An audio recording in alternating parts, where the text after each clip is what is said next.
Joe Sprinkle comes up. He sees two cars together. He thinks, oh, there must be trouble. I need to stop and help because he's a Wyomingite. And that's what Wyomingites do when they see cars pulled over by the side of the road. That's Leslie Wishman taking us back to 1958 on a desolate road between Douglas and Casper, Wyoming. He gets out, looks inside the car, sees Merle Collison just down in the footwell, shot. Joe Sprinkle was looking at the body of a shoe salesman who'd stopped to take a nap. This new father of an infant son had been shot 9 times in his car. Unfortunately for Joe, the Good Samaritan, someone else was also there. A short, stocky man who bore a passing resemblance to James Dean, with shoe polish in his hair, a black leather jacket, and a gun in his hand. And Sprinkle decides, okay, if I just stand here, I'm dead. By the way, Joe Sprinkle was actually from Texas. But what he was about to do was very Wyoming and very Texas, too. He decides to try and get the gun away from Charlie. And he starts wrestling for the gun. When Joe Sprinkle attempted to take the gun from the man in the leather jacket on that lonely road in Wyoming, the entire state only had about 300,000 residents. I imagine Joe fighting to stop himself from being shot and hoping desperately that at least one of the other 300,000 people in Wyoming would appear out of the prairie and help end the moments that were turning into hours as he fought to save his life. Try to find an M.O. for Charles Starkweather. He stabbed, he shot, he bludgeoned. He killed people who were young and old, rich and poor. He just killed. On this episode of That Doesn't Happen Every Day, in which we interview everyday people about things that don't normally happen every day, we learn about a series of murders that inspired the likes of Martin Sheen, Sissy Spacek, and even Bruce Springsteen to wonder how this could happen in the quiet peacefulness of small-town America. A quick note, a lot of the information in this episode comes from Harry N. McLean's book, Starkweather, which I've linked in the description. The horror from today's story actually started in Lincoln, Nebraska. Despite only having around 100,000 residents during the war years and the decade that followed, it was, and still is, Nebraska's capital. On Thanksgiving Day in 1938, as Hitler ordered his troops to occupy Danzig in present-day Poland, Charles Starkweather was born in Nebraska's capital. He was certainly teased a lot when he was a child. Leslie Wishman, author of the article The Killing Spree That Transfixed a Nation, Charles Starkweather and Carol Fugate, 1958, tells us about Charles Starkweather. He had bow legs as the result of some sort of birth defect, apparently. He was only about 5'5". He had bright red hair. He had a very bad speech defect. So the kids really started giving him a hard time in elementary school, as kids will do. If you listen to a lot of true crime stories, you know that the next common ingredient in the lives of many famous killers is usually a horrible home life. So I was surprised by this next part. His father had gone to the school and told them what was going on and asked them to try and do something to stop it. And they basically said, oh, kids will be kids. I'm amazed that in the 1940s, when the prevailing attitude was that boys should take care of themselves, that Charlie's father went to school and spoke up for him. So his father took him aside and said, look, here's the thing. Don't walk away. You just stand there, you take it, and if you can't take it, you punch back. More and more, he started punching back, apparently. He became quite known for fighting. So the kid who had trouble fitting in became really good at lashing out. Apparently, Charles Starkweather became known not only for fighting, but not quitting when whoever he was fighting had tapped out. Once he had conquered somebody, he kept beating on them, grinding their face into the concrete, things like that. And that just made him more and more of a loner until he dropped out. I think he dropped out around the 10th grade or something. People always talk about spree or mass or serial killers as having really high IQs or really low IQs. Honestly, I think a lot of the reasons why Starkweather dropped out probably had more to do with the social situation at school than his actual intelligence. Some of his letters published in McLean's book aren't works of art, but without finishing high school or having the benefit of a grammar or spell checker, They're pretty functional and clear. One of the many drawings he made while incarcerated later shows a cowboy blocking the wind as he lights a cigarette on horseback. And the bending and leaning of the horses and the cowboy really do bring to life what it's like to be out in the wind in Wyoming or Nebraska. Despite his outlaw persona and the many pictures that would be taken later of this celebrity murderer, there's one of him, most likely in his late teens, taken in a photo booth. He's wearing a nice enough looking button-up striped shirt with a white undershirt underneath, and also has horn-rimmed glasses. He has straight white teeth, and it looks like he's smiling, but it's sort of hard to tell if he's really feeling it. Next to him is a beautiful teenager named Carol Ann Fugate. Her family life as a child was very, very chaotic. In the beginning years of her life, her biological father was an alcoholic and abusive, and eventually spent some time in jail for child molestation. After he was released for molesting a girl in a theater and nearly strangling Carol's mother in front of Carol and her sister, Mrs. Fugate divorced Carol's dad and married a man named Marion Bartlett. He was relatively strict with her in terms of not drinking pop and not eating candy and things like that. At some point, the 17-year-old Charlie Starkweather came into contact with the 12-year-old Carol Fugate. At least a couple depictions of their meeting in popular culture show Starkweather approaching Carol as she happily twirls a baton on her front lawn. In real life, it sounds like the two probably met because Starkweather's friend was dating Carol's older sister. I think the more interesting question, though, isn't how they met, but why were they together? I think for Charlie, Carol was probably one of the first girls that really paid him much attention. She wasn't teasing him. She was telling him how much she loved his red hair, and she was fascinated with his stories. And I think it was largely, somebody likes me. And as for Carol, I suspect she was feeling a little bit like nobody was paying any attention to her. And then here comes this older guy who's got a car, who lets her drive the car even when she's 12 and 13 years old, who buys her things, and he gets her prizes at the county fair. And he won one of the demolition derbies one night and spent the money taking her out to a big fancy restaurant. So I think it made her feel grown up. It made her feel like somebody really cared about her. Assuming that Starkweather really did care about Fugate and was just sort of a social misfit and not some predatory older guy, I guess you could try to say that the story of he and Carol finding love in the 50s amid carnival prizes and demolition derbies could almost be romanticized as some sort of idealistic, nostalgic thing from that time in America's history, especially if their ages weren't so different. But even then, something went wrong. According to McLean's book about Starkweather, on January 19th, 1958, the now 14-year-old Carol had told Charlie she wanted to break up and not to go to her house or pick her up from school anymore. Her mother had told Charlie the same. According to Carol's account in that book, Charlie had become obsessive and accused her of going out with other boys and said nasty things about her. According to Carol, she didn't see Charlie again until the following Tuesday when she came home from school around 4 p.m. and found him in her house pointing a gun at her. She asked where her parents and little sister were. Charlie tells her they're being held in a garage in another part of town because they know too much about a robbery that he says he plans to commit or some of his cohorts might commit, but if she does what she's told, they'll all be all right. It should be noted that Carol Ann's parents probably didn't want much of anything to do with Charlie, let alone anything criminal he might have been involved with. However, to 14-year-old Carol, there's a likelihood she believed what she was told. Charlie was holding her hostage, and she thought that if he picked up the phone and called someone, her parents would get killed. She complies with Charlie and even wards off visitors to the house, saying everyone is sick inside and to go away.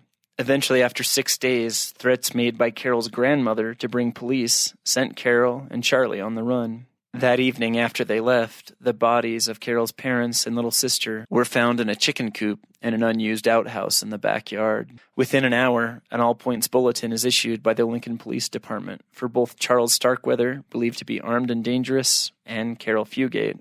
They went out to Bennett, Nebraska, to the isolated farm of Augustus Meyer, where Charlie would hunt sometimes. And they get stuck in the mud and go up to the house to ask him to help them pull the car out. And Charlie shoots him in the back. McLean's book about the killings includes both Charlie and Carol's versions of events.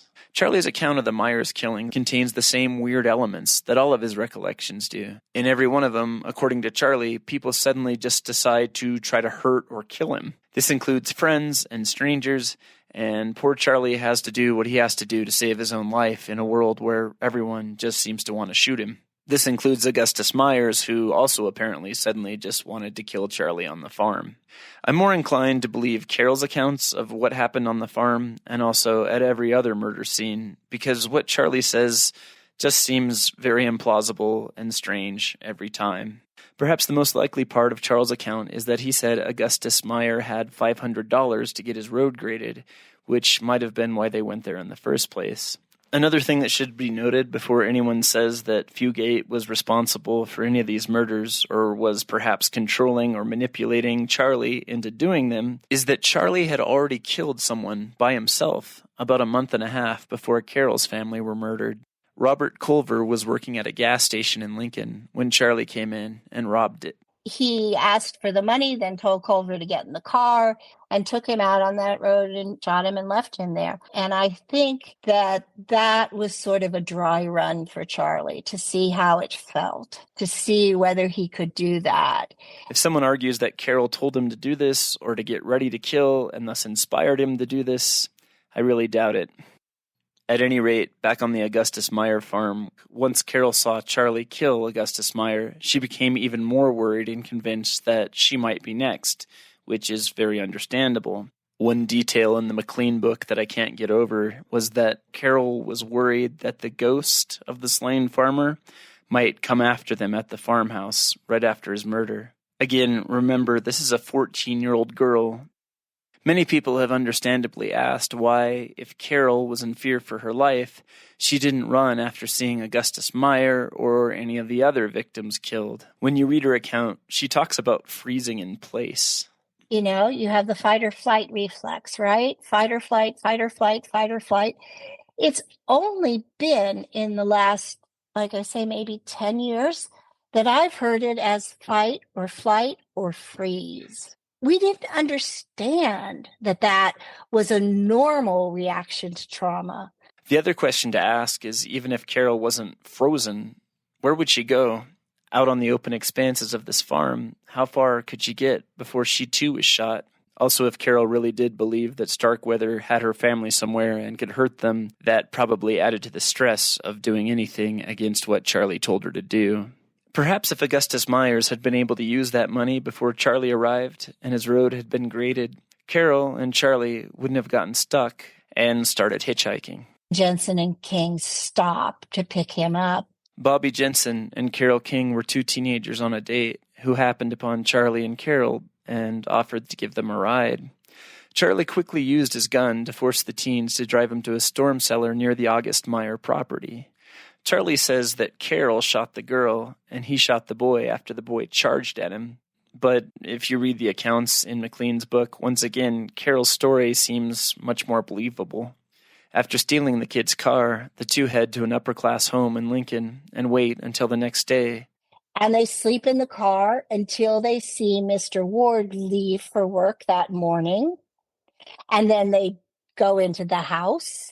One of the odder moments in Charlie's account of things is that he threw a knife into the back of one of the women in the house and then went downstairs to get a Band-Aid.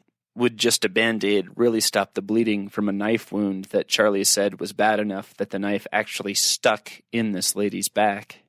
Did he think that by including this account he would appear more humane or remorseful? Or is this just crazy Charlie being crazy? Carol mentions another odd thing as they went through the Ward's home. She says that when they were at the Wards, Charlie was reading the newspaper, and he got out scissors and kept the picture of the two of them, and then gave her the pictures of her parents and her little sister, but he would not let her read the newspaper. She says she thought that their pictures were in the paper because they were missing, because they were being held captive. It's unclear if the clippings Charlie gave Carol had any captions still attached that would have told her the real news about her family actually being murdered. However, it is highly likely that if there were any words to that effect, Charlie probably cut them off the photos before giving them to Carol. By giving Carol an edited version of her family's pictures in the paper, he was probably solidifying his narrative that he had them held somewhere. It's really possible that those photos from the newspaper Carol had been given drove home in her mind that Charlie or one of his associates could hurt them. Charlie and Carol left the upper-class home in a big car called a Packard, which apparently was a really nice one back then. They headed west, possibly for Washington State, where Charlie's brother lived. Here's an oral history from Robert Wise, who was an eye doctor in Douglas, Wyoming, when Starkweather came through his town. We're driving up this alley, and here comes this big Packard. He was on the driver's side facing us, and he had the slickest straight hair, black or dark brown you ever saw. Charlie had tried to disguise the color of his bright red hair with black shoe polish. You'd think that a guy running around with shoe polish in his hair would be more conspicuous than just natural hair color, let alone the smell it has, but... To me, it was very noticeable, but I didn't know it was Charlie at that time. After apparently being trailed by a patrol car in Douglas, Wyoming for a few blocks, Starkweather was eager to get rid of the car stolen from Nebraska, and about 12 miles west of Douglas, he spotted a Buick parked at a turnoff leading to a rock formation on the Oregon Trail called Ayers Natural Bridge. This was where Charlie found Merle Cullison, the shoe salesman I'd mentioned earlier. Cullison was also a World War II veteran and former member of the 82nd Airborne Division. Now, he was just sleeping in his car. There's some different versions of this, whether he tried to wake him up, whether he did wake him up, or whether he just started shooting at him through the window. In any case, he kills Merle Collison. That was when Joe Sprinkle arrived, saw the bloody body of Merle, and began to fight with Charlie over the gun. The idea of being all alone on a Wyoming road in the middle of nowhere, fighting for your life, is terrifying. When you think of how desolate roads in Wyoming can be, even today, you could say that what happened to Joe Sprinkle next was luck. But considering that all of Nebraska and neighboring states like Wyoming were on high alert, it's probably more than luck that a Natrona County Sheriff's deputy happened to be passing by when he saw Sprinkle wrestling with Starkweather for his life. The deputy sheriff sees this all going on, pulls off the side of the road. Carol gets out of the car, runs to the deputy sheriff, screaming, and at this point, Charlie breaks loose and runs back to the Packard and turns the Packard around and starts fleeing. When Fugate ran into the arms of Natrona County Sheriff's Deputy William Romer, she said, "He's going to kill me," and then eventually told him who the man she just fled from was. Robert Wise, the eye doctor, describes what he saw and heard when Starkweather went back through Douglas, fleeing as local law enforcement Earl Heflin and Bob Ainsley gave chase. So here comes sirens down the street, and I could hear the shooting on. He hooked this Packard with his bumper, and just straightened that sucker straight out. And they went down this street. Earl had his 30-30 shooting at Starkweather. Apparently lots of shots were fired during the pursuit, but Bud Turner talks about the one that had the most effect. Bob Ainsley was shot a hole through the back window and clipped his ear, and he saw that blood, and boy, that stopped him. That's how much courage he had. And boom, the car's just sitting there. And he's just stopped in the road. A piece of flying glass was actually what apparently hit Charlie. One of the police said that Charlie was a yellow SOB for giving up once he saw he was hurt. As Charlie was being led to the back seat of a patrol car, he claimed he gave up because he was out of ammunition. His original statement was the girl had nothing to do with it, leave her alone. Safe in a police car, you'd think the nightmare for Carol Fugate would be over, but it wasn't. One of the first things she starts asking is, where's my mother? Can I call my mother? Why isn't my mother here? Why will my mother come? Though she might have had some suspicions at that point, it is really possible Carol really didn't know that her mother, father, and little sister were all dead. And she's just so agitated and so crazy that she can't do anything. So they call a doctor, and the doctor gives her a very heavy dose of sedatives. Carol and Charlie were taken to the tiny jail in Douglas, and then later to a jail in Gearing, Nebraska, to be handed over to authorities from Lincoln. Former reporter Kirk Knox shares what he remembers. I described him in a piece I wrote as the runt pig of a litter. He was little, he wore glasses, he was sort of sandy toward red-haired, a totally unprepossessing little guy. Reporters from all over the world came to little towns in Wyoming and Nebraska to report on the Bantam Killer. One of my favorite stories was of Wilda Johnson Macy, who brought her Cub Scouts and held them up to the window of one of the jails where Starkweather was being kept to get a good look at him. Apparently she told the Cub Scouts she was in charge of, "Now this is why crime doesn't pay." Despite Cub Scouts and all kinds of people looking angrily at Starkweather, there are photos of him in a cell. I'm not sure if it was in Douglas or Gearing or Lincoln, but he looks incredibly unconcerned. Some people say that he got what he wanted. He really was an outlaw now. Carol Fugate, however, was not enjoying the notoriety. When they tell her that she's going to go to the courthouse, she thinks she's going to go to say something about Charlie. And they say, well, no, this is because of your trial. And she's like, what are you talking about? And they say, well, you're being charged with murder. She's like, I didn't do anything. They ask Carol if she wants a lawyer, and she says, sure, but who would do it? And they don't say anything more. We can go ahead without a lawyer. And remember, she's 14 years old. What do you know about any of this stuff? And she's been heavily sedated. She was like a zombie. She looked as if she had no comprehension of anything. I guess if you had committed murder, it might come as just an instinct to play dumb or to pretend not to be all there. Or better yet, to make up a hostage story so that you go from being a perpetrator to a victim. But after reading McLean's book, I really do think that Carol probably was just forced to go along and do what she was told. I want to share something else about the question everyone says, if you didn't want to participate in these crimes, why didn't you just run? I'll be the first to admit that what I'm about to bring up might not correlate closely enough to Carol's situation, but when I read about what happened to Carol, I kept thinking about another incident where someone was abducted. I was finishing school in Salt Lake City when one of my roommates called and said they had found Elizabeth Smart. 9 months before, a 12-year-old girl named Elizabeth Smart had been abducted from her bedroom and taken by someone that the family only kind of vaguely knew. I remember being annoyed with my roommate because I really didn't want to hear all of the horrible details of what they could discover from this little girl's body, probably found out in the desert by a jogger or hiker or someone. But Elizabeth Smart was still alive. After the surprise wore off, I do remember some people saying, why didn't she run when her captor started to give her more freedom? Why didn't she say something to someone as he took her through different states in the West? Later, as an adult, Elizabeth Smart wrote a memoir that is also linked in the description about what happened to her. I want to clarify that Carol Fugate had known and dated Charles Starkweather before all the killing started, whereas Elizabeth Smart really had nothing to do with her abductor other than her father had hired him to do some work around the house. It's also important to point out that Elizabeth Smart was never accused of committing any crimes during the course of her abduction. However, like Carol Fugate, Elizabeth Smart had also been told by the man with her that if she resisted him, he would kill her family. Like Fugate, Elizabeth Smart also was experiencing fear, violence, and trauma.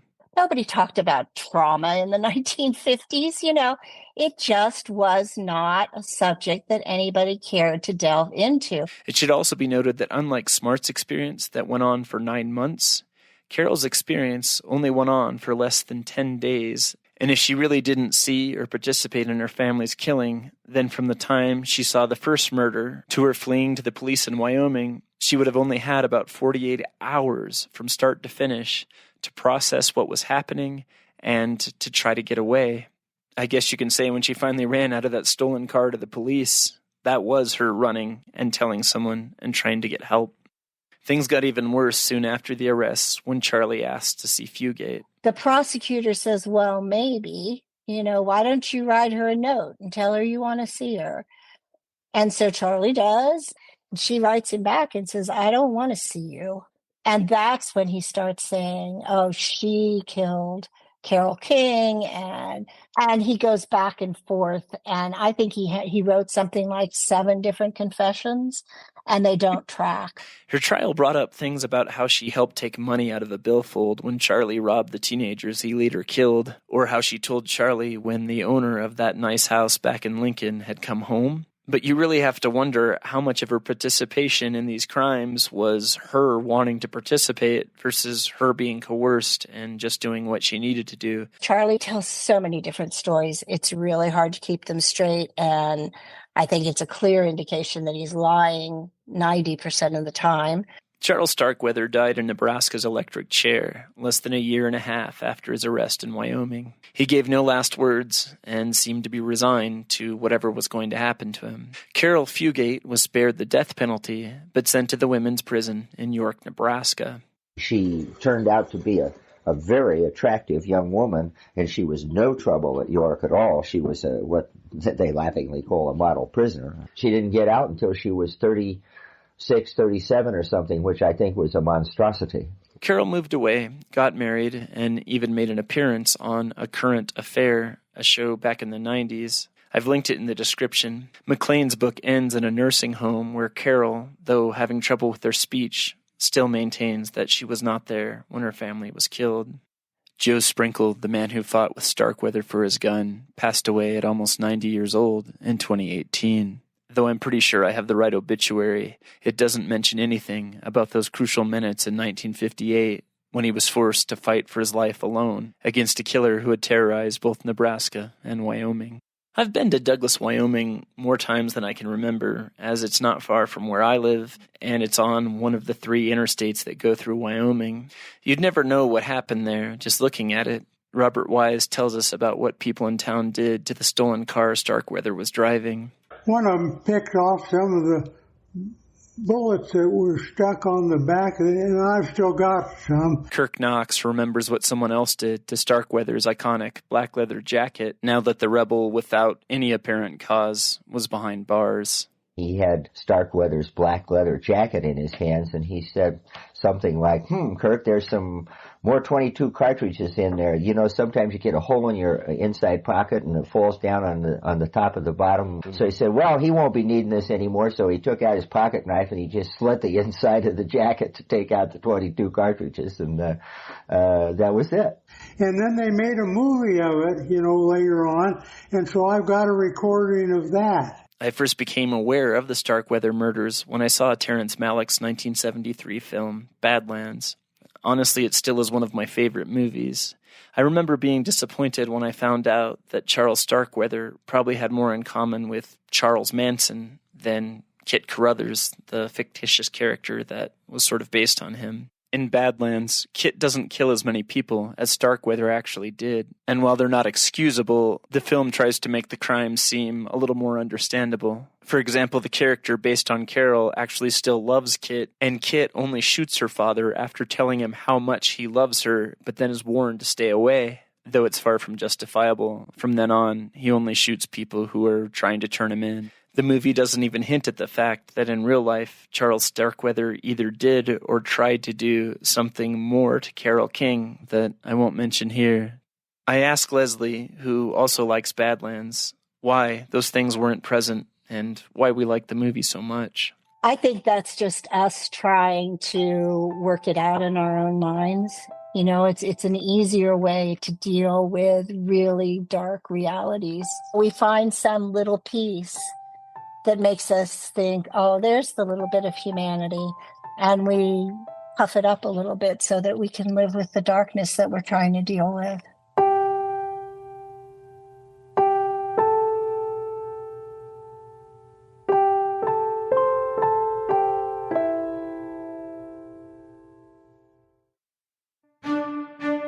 I want to thank you for listening to this episode of That Doesn't Happen Every Day. I want to make sure to thank Leslie Wishman. I've linked the article she wrote in the description. Please check out Starkweather by Harry N. McLean. Again, a lot of the information for this episode comes from that story. Elizabeth Smart's memoir of her abduction, called My Story, is also linked in the description. I want to give a shout out again to Mark Youngie, who recorded some of those old oral histories when people saw Starkweather come through Douglas.